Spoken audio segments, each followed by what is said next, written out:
Welcome to Power Morphicon, the digital experience. We're here with Walter Jones on the Go-Go Mighty Morphin Power Ranger celebration. Walter, the original Black Ranger, it is an honor to always chat with you, sir. How are you doing?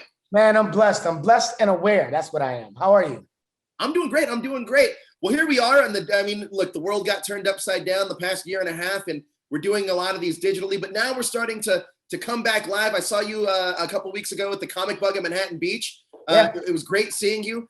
But now that we're starting to get back into the swing of things, are you excited for the conventions to start opening up? Oh yeah, man. I missed all our fans. I mean, we have the best fans in the world. So I'm looking forward to getting back out there and seeing everybody and be able to be natural, normal, to hug people, shake hands, and not be so worried and concerned about our health and so forth. It's been a crazy time.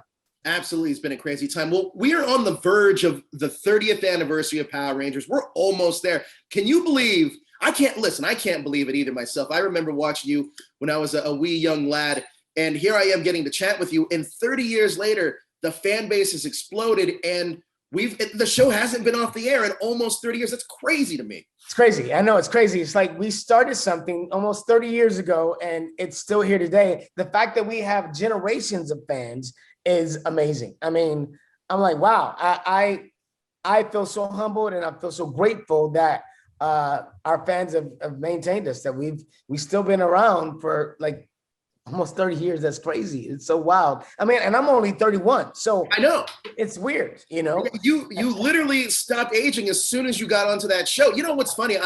For fun fact here, I recently randomly saw an old episode of 90210, and I did see a young Walter Jones walk by in like season 1 of Beverly Hills 90210, and you look exactly the same. So I don't understand it. I was wearing my Letterman's jacket. I was an extra on that show. That was before I'd done any TV. I've been working on cruise ships for 3 years, traveling the world. And I was like, all right, I got to give LA a shot. Let me go off. Let me get off these ships and go see what's going on. So I started doing extra work with an agency, and 90210 was one of those shows. And I remember standing right next to the actors that were on, doing the thing, and thinking, I could do that. Yeah, I got this. I could do this. I know characters. I know, I could do this. And then, Power Rangers is my first TV show that I was a regular on. So it's pretty amazing. Yeah. Was that really your first television show you were regular on? I think it was the first TV show for all of us, which is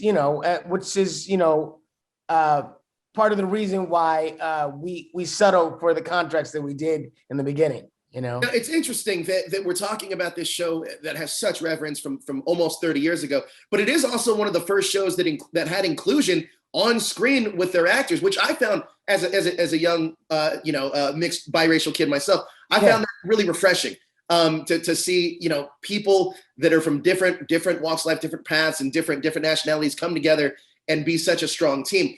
But even friends, to be a group of people that honestly liked each other and were interested in each other's background, that shared their diversity and praised it. It was like, yeah, this is what makes us stronger. We are more knowledgeable about ourselves and the world because we're together as a group and we have things to learn from each other.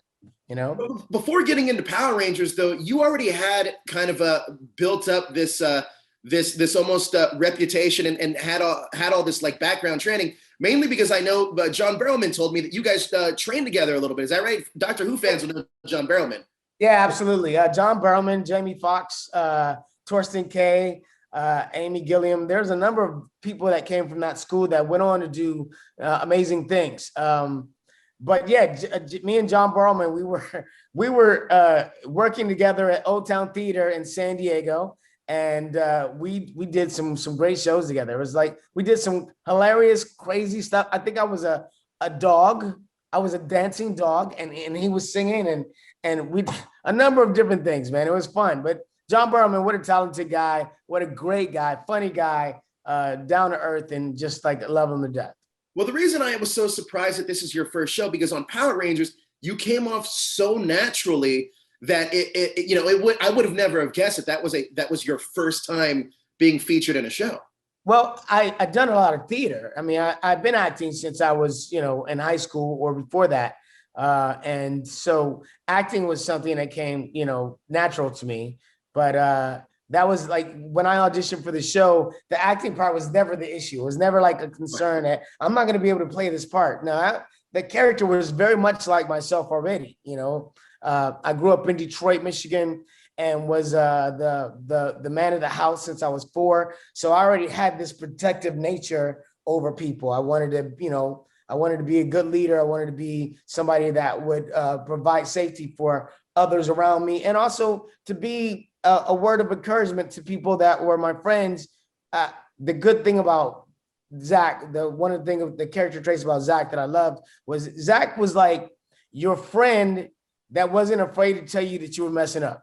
Right. Hey man, because he was like, hey man, that's not cool. I mean, you're my friend and everything, but you should rethink what you're doing, because that's not the way to go. And it's always good to have a friend like that will tell you that's not the way. You should relook at yourself.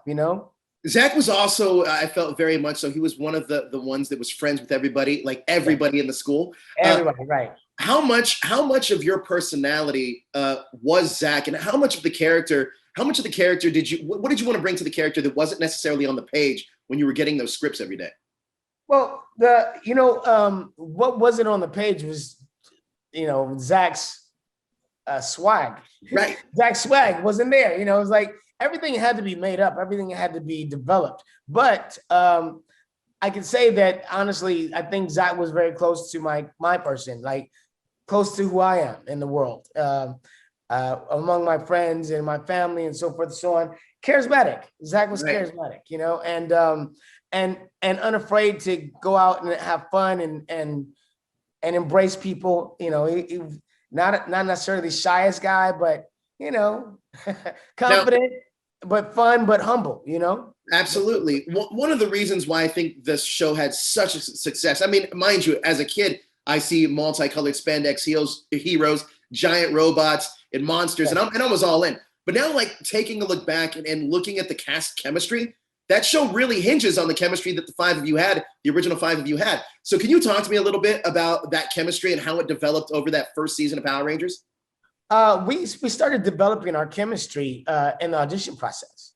So as we started going through the process of auditioning, it took maybe a week and a half before we were all cast. Once they kind of grouped us together as a group, what we did is we went to Big Boy, Elias Brothers Big Boy, and had lunch together. And we sat down, we talked about our characters, and we talked about our friendship and why we were together. Like, why do we know each other? And why are we friends? And it's like we decided that we were all encouraging each other to be the best that we could be, and that we were all confident, and that's what attracted us to each other. Like, I like you because you're cool. You're a great martial artist. I admire that. Can I learn some? Can we be friends? Can I like bounce off of you?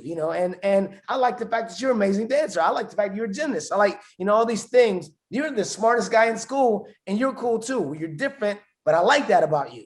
So we started working on our chemistry, and then over the period of time that we shot, we just got closer. I mean, every day we're together. We were like a family, because we spent more time with each other than we spent with our own people. Like, we were on the set maybe sometimes 8 to 15 hours a day, and then we turn around and come back again the next day. So, before you know it, we knew everything about each other, and we were all really close, and that chemistry was amazing. Twee definitely set it off, because originally with the cast, we had Audrey Dubois, who was awesome, amazing martial artist, tough, but she was kind of a tomboy. And I think when she left the show, unfortunately, and the show opened up to Twee brought this Zen quality that was perfect for what we needed. It was like she was our what's the word I'm looking for? You're missing link. You're missing link. Yeah, she brought this quality about her that was like peace and love for the world, and that part which we needed, because as superheroes, traveling the world, superheroes saving the world and fighting the bullies and so forth and so on, there had to be that heart, and I think she really brought that to us. Now, two other cast members that don't get mentioned a lot, grouped in with you guys, but were on the show for long periods of time. Were also Jason and Paulie. They like, looking back now, their physical comedy was quite amazing. Like their comedy timing as well. Like, I think it goes overlooked a lot, but it was amazing. So can you talk to me and share a little bit about, because they're like, especially Jason Narby, he's a professional, theater trained actor as yourself. So can you talk about what they brought to the roles of Bulk and Skull that a lot of people may just not know? Well, it's interesting because Jason Narby wasn't originally Skull. He came in later. And like in the pilot, there was another guy named Skull. And he was more of a bully, kind of a bad guy, a little scary, and then Jason Narby came and joined Paul. And man, they right away, almost immediately, they clicked and they became Laurel and Hardy. And they were hysterical. They were funny. I mean, they were the same characters offset as they were on set. You know what I mean? And to this day, Jason Narby, man, that dude, the improvisation that comes from him is amazing. And he's such a scholar and just an amazing person. And then Paulie, I mean, who doesn't love Paulie? I mean, on the show, he was intimidating, intimidating but funny. And then when you meet him in person, he's a gentle giant who works for Gentle Giant, and he's awesome. I love him.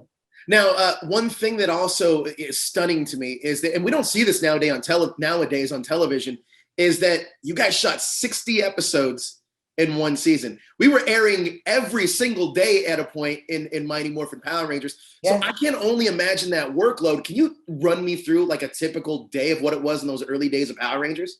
Man, sometimes it was grueling. It was like, you have to be on the set. Now, we weren't in every script. Some scripts were developed around different characters at different times. And so it wasn't that we had to be on the set every single day, but the majority of it is like you were at least on set at least three times a week, at least.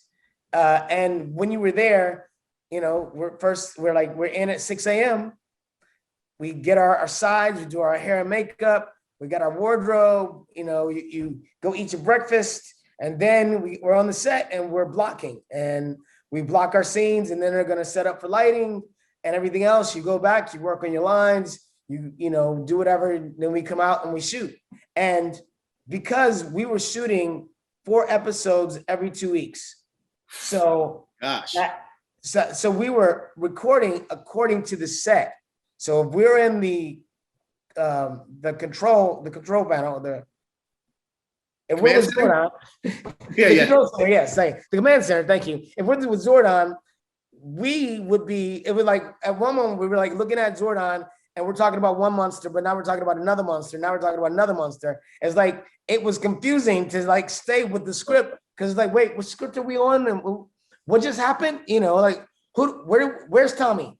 Where's Dave? Wait, what's going on? So that was pretty intense, but we got through it, and we would shoot according to the sets. So if we're in the park fighting, maybe it was a fight day. So we were fighting, change clothes, go fight putties again for a different episode, and coming up with different stuff all the time.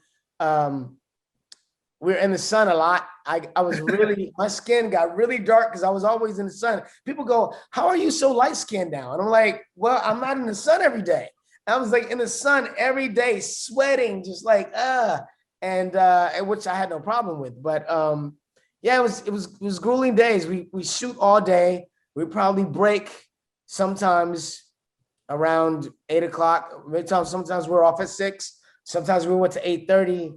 Sometimes it was 9, and then we were back the next day at 6 a.m. It was pretty intense. And then obviously I wanted to see the shows. Like, I filmed my special episode. I filmed like a month ago, but it was coming on TV today. So I set up my VCR to tape it, and I get home and I try to watch it. But then I'd be so tired, I just fall asleep. And I'm like, oh my gosh, it was crazy. It was wild. But it was a lot of hard work, but it was awesome. And I wouldn't change a thing. It was awesome.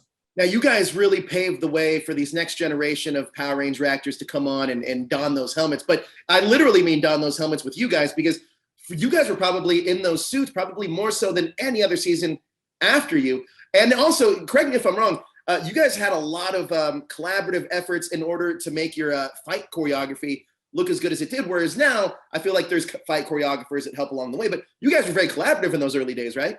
Well, yeah, I mean, in the beginning days, everything was all brand new. So we started the show doing head hits. You know, we're like doing punches and kicks to the face, and then we had to switch that up because they were saying it's too violent for kids, and we backed off of that. We started just doing body punches and kicks. But especially with my character, you know, Zach was the only character that had his own form of martial arts, hip hop keto. So that's not something that any stunt coordinator could go, all right, so now you're going to do this, because they didn't know what it was. You know, they just say, all right, so you're going to do, in the script, it would go, Zach does hip hop keto.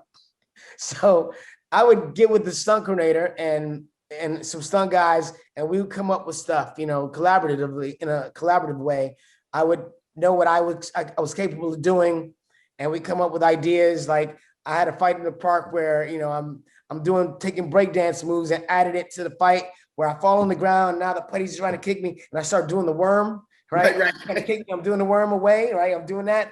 And, you know, I don't think I would do that in reality, but for TV, it was awesome. You know, I mean, although it is a proper way to evade something. If somebody's trying to stomp at me and I did that, I would come to my feet right away, so then we could fight. But, you know, and like in that situation, it worked. I don't know. It was pretty cool. We did do a lot of our own fights. Well, we did all our own fights out of the suit, and in the suit, a lot of that was Japanese footage. Sure. But you know, it was pretty intense because I think, all the cast, we were the ones that really got to like explore fighting every day, or fighting in all the episodes, and doing our own stunts. Well, that's what I think makes Mighty Morphin so unique in that way, because not only are you guys developing the characters outside of the fights, but even in the fights, you guys are still maintaining your characteristics with just your fighting styles, which I think, you know, some of these newer seasons kind of lose it a little bit. But, you know, one thing also is that you guys did over 60 episodes, at least you did over 60 episodes of ADR. Now, for anybody that doesn't know what ADR is, it's when you see the Japanese Sentai stuff and you guys are doing the audio recording behind the booth. But what did you learn from that experience in ADR, and how much more freeing is it to do that kind of stuff?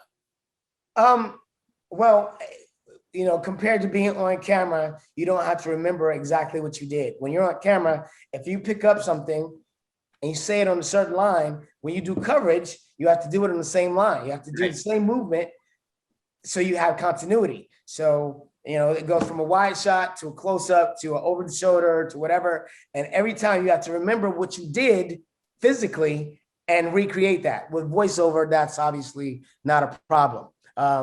But it was challenging because we were taking movements that were being expressed in a different language and adding English to it. And sometimes it worked, and sometimes it was weird. It was like, how do I get all of this into a sentence? You know, it's like, Zach here, ready to rock, you know, whatever. It was like, what we're going to do. And sometimes we had to rewrite it in ADR. And if it didn't work, we had to fix it and change it, or be creative and find some other way to do it. But it was a great experience because it taught me how to properly do ADR and fight efforts and so forth and so on, once I was able to take on and later in my career, because I've done probably 80 movies doing ADR and movies and television series. So I've done that, which is awesome, looping. Right. And also you came back for Forever Red. I know a lot of hardcore fans obviously know that. How did that come about? Well, Forever Red was a special episode, and they were bringing Austin St. John back for that. And I was friends with with Tony Oliver and Scott Page, and they were like, "Hey, man, do you want to?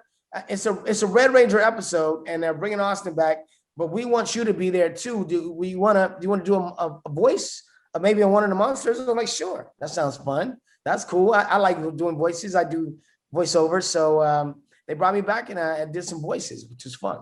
That's amazing. Now, another thing that we have new, or not new, but it's been around for the last couple of years, is this Power Rangers Lightning Collection. We've already had 2 Zach figures. I'm sure you've seen them. Now, if you had your choice to get another Zach figure from a moment of Zach's Power Ranger career, what focus would you want that figure to to display? Like what scene would you want that figure to be in? I would probably say Zach in the juice bar dancing against Bulk. You know, I love it. Some, A 2-pack. Keto, yeah, something like that. That would be cool because again, like that was definitely a big part of my character is the martial arts skills.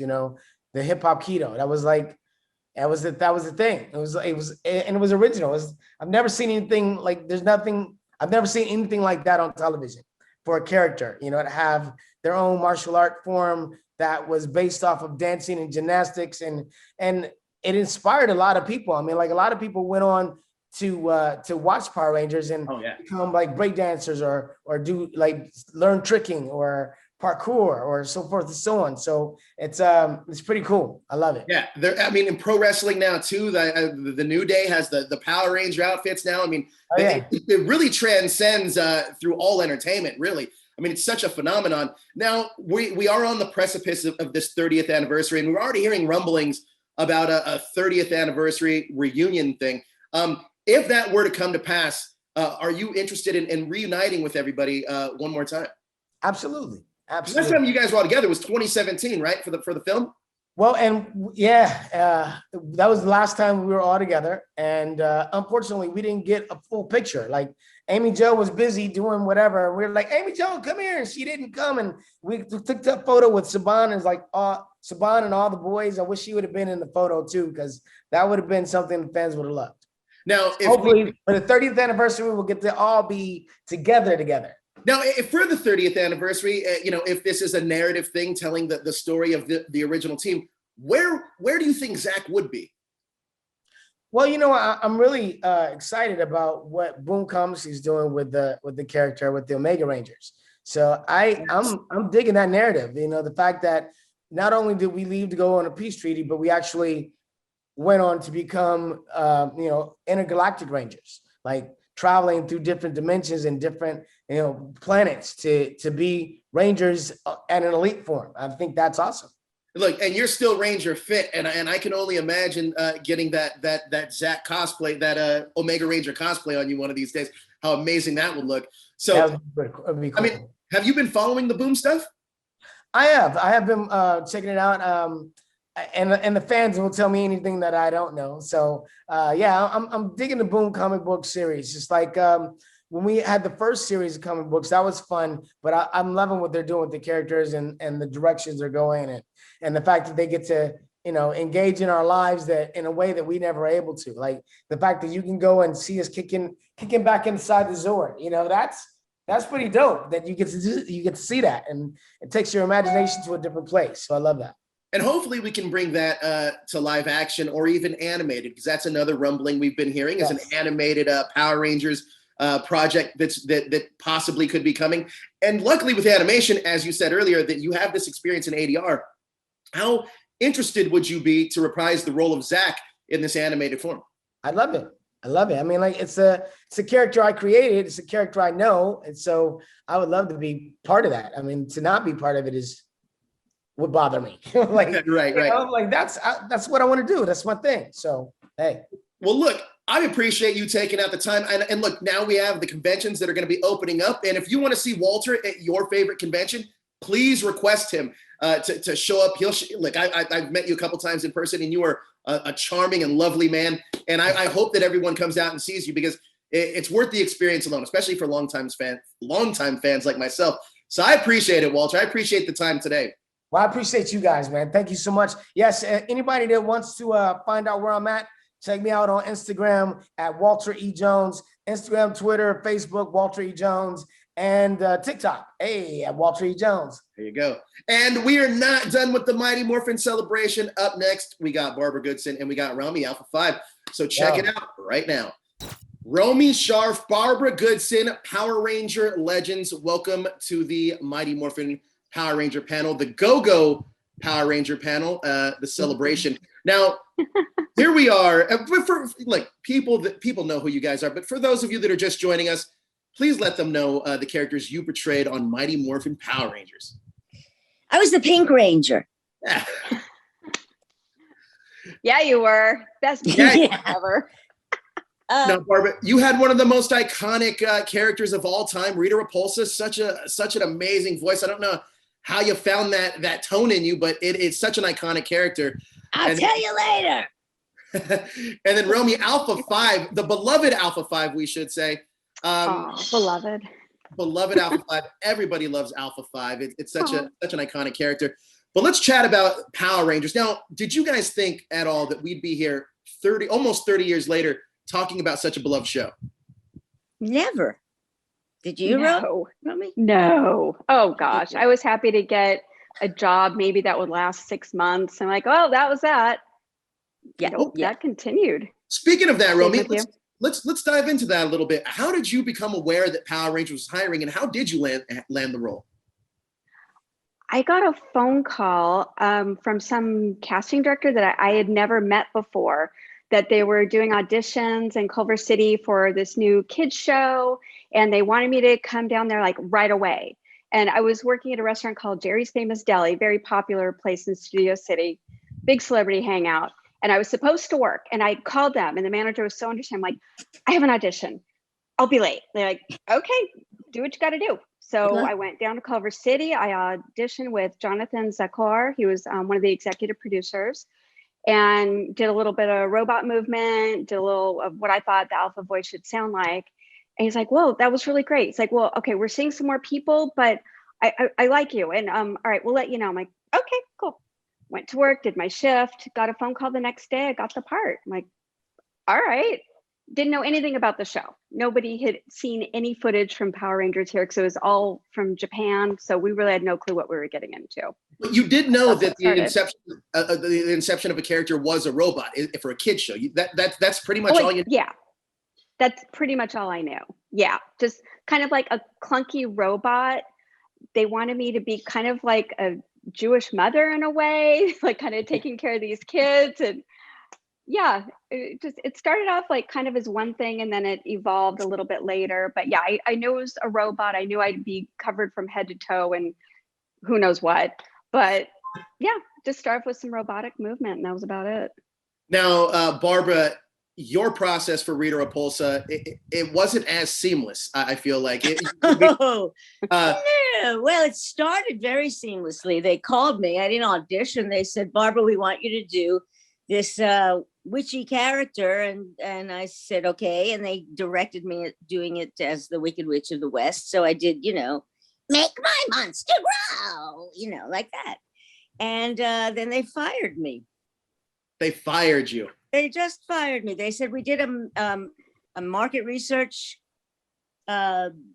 day with children, and they said, that's not a scary voice. Well, she's iconic, Margaret Hamilton. She's been around forever. People are used to that voice. I said, well, that's, it wasn't scary, they said. And so I said, well, that's how you directed me. I'm just following direction.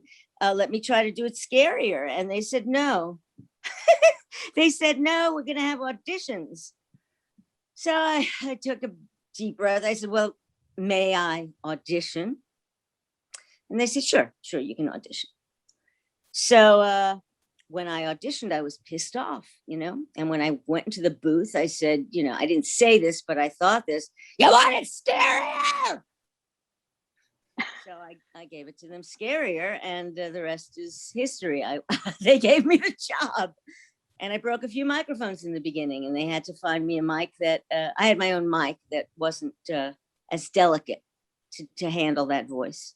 Now, to follow out of being pissed off. To follow up on that, I'm just curious, because I know that the ADR process is usually a very individual one when you're recording lines. But in something like Power Rangers, is that something that you also did solely in a booth, or did you have the luxury of having some of the other actors you were with in the booth with you?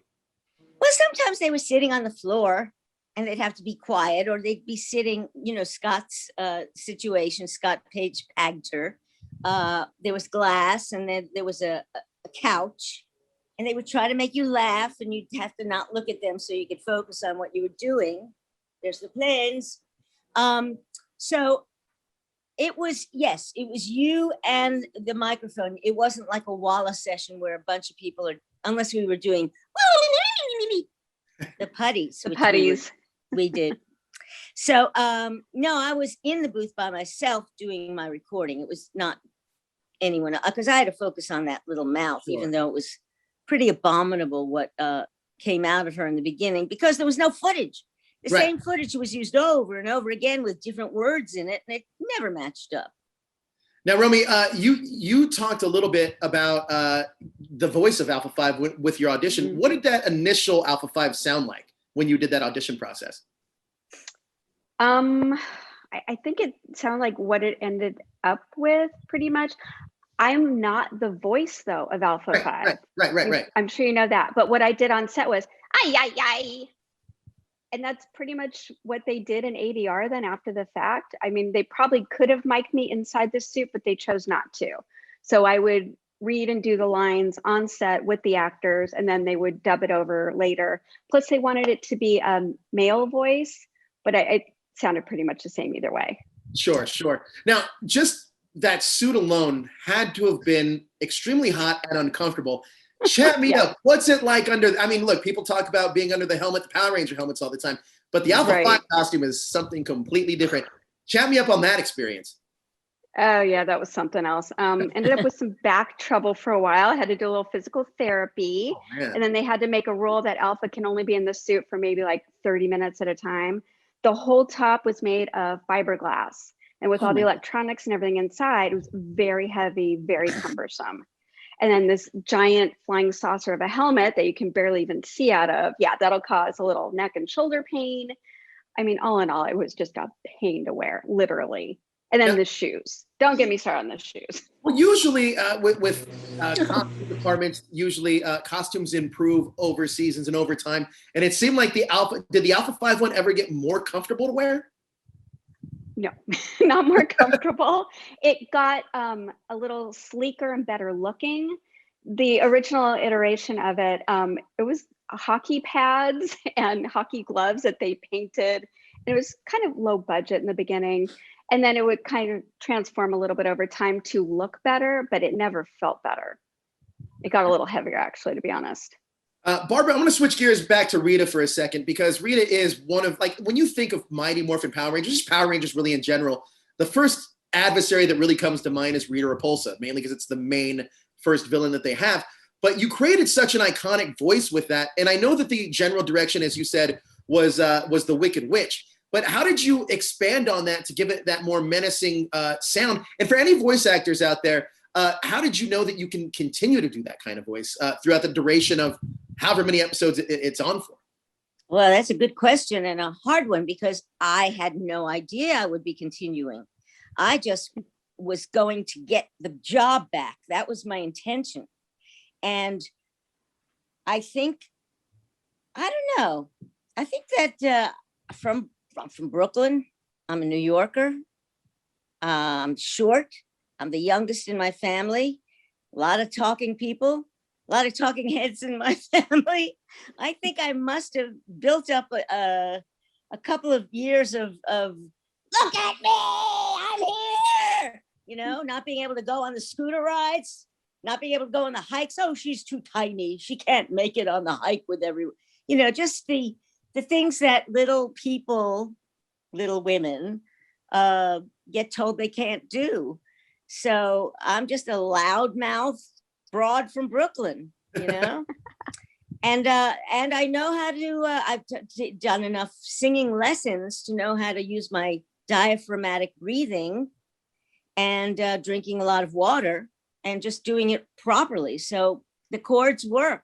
I may not have legs, but I've got vocal cords, very long vocal cords, but not long legs. Right. Now, Romy, the difference between a lot of the suit actors that we see that are in Power Rangers now are they're usually the Japanese stunt actors that they have. But in your case, it's a very different thing, because Alpha 5 was created specifically for the American market. So once you kind of understood who the character was and what the character's tone was going to be, did you automatically adjust to wearing that suit and knowing that you were going to be doing that for a duration of however many episodes that show went on? I suppose so. I mean, you know, it was a job, it was work, and it was fun. So of course I wanted to continue doing it, and I was going to, you know, do everything in my power to keep doing it. for the time that I did. And yeah, you just kind of get used to things. Things become normal. With Alpha 5 being such a beloved character, was there any kind of plot lines that you would have liked to see Alpha 5 kind of get involved in? Like, I'm sure that it must have been terribly hard to move in and terribly hard to try to do any fighting in. But was there anything, did you ever want to see the character go in other directions or other storylines that may have not have panned out on the show? Yeah, I suppose so. I mean, there was one episode, I think it was called Wannabe Ranger, where I actually got to be like on a location shoot, which was fun. We were out in the park and Alpha played a bigger role and got to kind of be like a Power Ranger. So yeah, more things along that line would have been fun. I would have appreciated that. A romance would have been nice. Oh, yes. Little robotic romance. There you go. I could have maybe hooked up with a vacuum cleaner or something. At That's that point. right. Some, get a little action. Well, tank vacuum. I don't know. Well, Barbara, when you were doing Rita, I remember I could have swore you said this. There was a point in time where you actually wanted to be the physical Rita as well. But they had run out of footage, and right. then they brought in Lord Zed. Dear Robert took over, and I sent them a postcard that said, "Out of work, Empress seeks employment." But there was talk, there's always like a buzz, and you get it, that they're going to bring her back because they now have to do it in LA. And I thought, wow, this is my opportunity to maybe do the voice and the body, be a full-fledged actor, which is what I was supposed to be to begin with, was the dream anyway. So I did wear the costume. I did a screen test, and they ended up with Carla, which I tell you, the universe knows more than I do. I hated wearing that costume for one day. Like you said, that headdress was heavy. I would have had the neck. I mean, I still have neck problems, but they would have been worse earlier. The dress was hot as hell. Can I say hell? Absolutely. Anyway, so I am actually very, very grateful that they didn't cast me as Rita, but I do have some pictures somewhere. Some people have it. I didn't put it up, but me in the costume from the 90s. Yeah. I love that. Now, Romy, I want to talk about your co-stars a little bit. The original 5 teens with attitudes, or some of those original Mighty Morphin Power Rangers. Look, back in the day, we're talking about these young actors that hadn't really done much before, that had this kind of instant chemistry on camera. What are some of your most fond memories of working with those original sets of Power Rangers? Just kind of goofing around on set, and one particular time really sticks out. Wasn't necessarily fun, but it was weird. Watching there goes my dog. Hi, Rosie.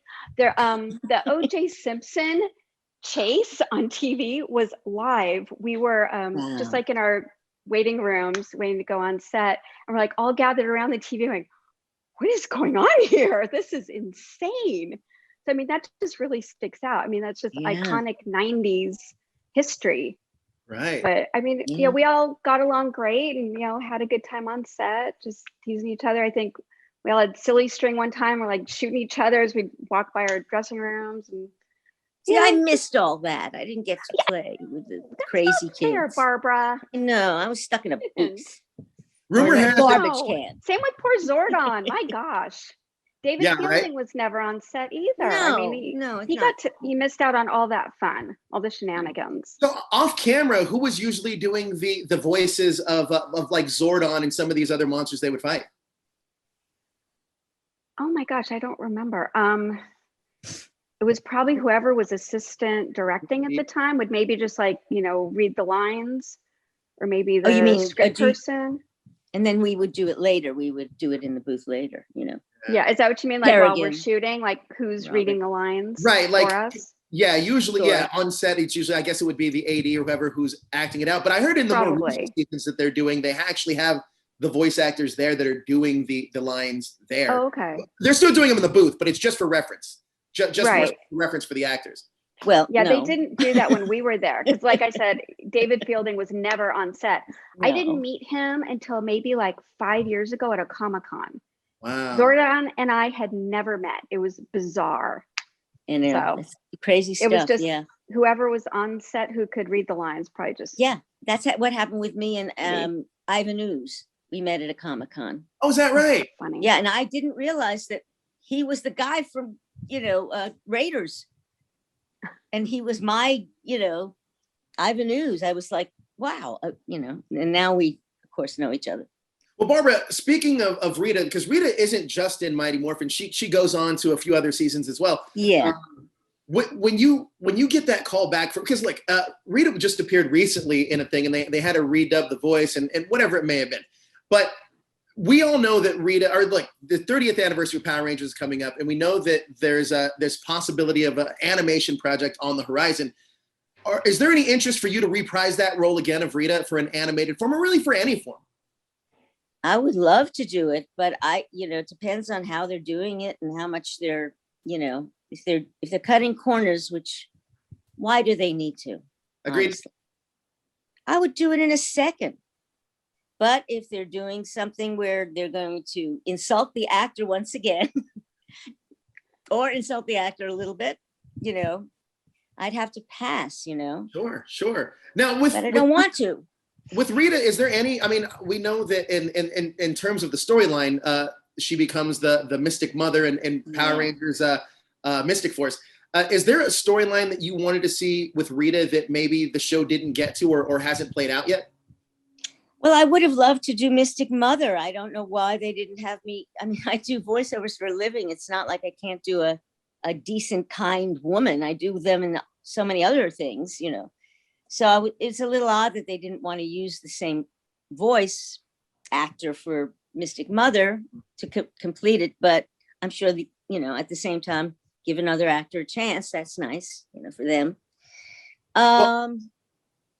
I would have loved to continue. I don't know. Get her bad again. So, Right. An episode where she goes back, people do go bad again. Absolutely. Another thing too with the character of Rita is that it is so iconic. And you, look, I'm sure both of you have seen your Lightning Collection action figures that are out now. No, I haven't seen me yet. You haven't? I heard. I'm out again. What was didn't you show me the figure when this is JC Alcantara made this for me. Oh, This is a handmade. It's way too pretty. I think she can take her mask off now. Oh, Yeah. that is so cool. yay. Isn't it gorgeous? I mean, she moves and no, this would be way too much. This was a gift. Oh. And Well, he made me promise not to take it to Comic-Cons anymore because I broke her fingers and stuff. So I have to be careful. Well, we got to get you guys some Lightning Collection action figures. Yeah. Right? Yeah. I want to see. Sure. Where can you find them? Where are they? Online. I mean, they're harder to find at your local toy stores, but they're definitely online. I mean, GameStop. It wasn't your figure was a GameStop exclusive. I'm pretty sure there's going to be many. It was the 2-pack of the Zed and Rita wedding 2-pack, which was phenomenal. And then your 2-pack, Romy, was the Zordon and Alpha 5 one. So wow. I saw a picture of it. Somebody on Facebook had it, and I think they tagged me in the post, or it might have been on Instagram. But yeah, it was really cool. But I don't have one, no.